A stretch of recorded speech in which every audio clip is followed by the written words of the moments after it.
বাকিটা তো আমরা করবোই, আমরা তো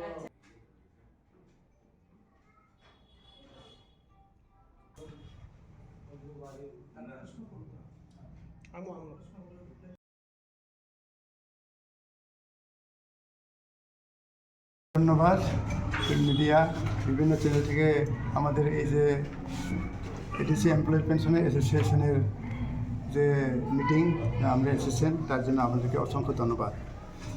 আমাদের সমস্যাটা হচ্ছে আমরা এডিসি এমপ্লয়ি পেনশন অ্যাসোসিয়েশন মানে এডিসিতে যারা চাকরিরত হওয়ার পরে যে পেনশন গিয়েছেন তাদের সমস্যা নিয়ে আমাদের এই মিটিংটা হয়েছে। এর আগেও আমরা 2025 ফেব্রুয়ারি মাসে আমরা সংগঠন করা হয়েছে এডিসি এমপ্লয়ি পেনশন অ্যাসোসিয়েশন। তো সেই ধারাবাহিকভাবে আমরা প্রতি মাসে আমরা একবার মিটিং করা হয় যে আমাদের পাওনাগুলা মিটিয়ে দেওয়ার জন্য এডিসি অথরিটিকে। কিন্তু আমাদের কোনো মানে পাওনাগুলো কিছু পেয়েছি আর বাকিগুলো এখনও পাইনি।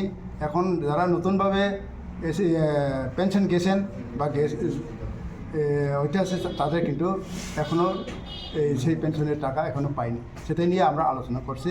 আগামী দিনে সেটা নিয়ে আমরা এডিসি অথরিটির সঙ্গে কী কথা বলতে পারি বা কী নিয়ে আলোচনা করতে পারি সেটা নিয়ে আমরা আজকে সিদ্ধান্ত নিয়েছি। এই বিষয় নিয়ে রাজ্য সরকার বা আপনাদের যে মহারাজা প্রদ্যুৎ কিশোর দেব বর্মন ওনার সঙ্গে দেখা করে কথাবার্তা হয়েছে এই বিষয়গুলো নিয়ে?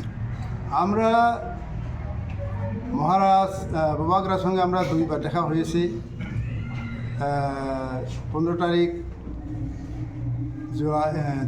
তারিখ অগাস্ট আর জুলাইয়ের 4 তারিখ আমরা বার্থডে দিন দেখা হয়েছে। তখনই তারা আমরা গেছি যে মহারাজ আমরা তো পেনশনে গেছেন, আমরা এই বয়সে তো আর কোনো কাজ করতে পারি না, আমাদের তো বয়সে সাইড হয়ে গেছে এখন আমরা কারো কাছে কাজ করা বা কারো কিছু ইনকাম করা এটা তো আমাদের পক্ষে সম্ভব না।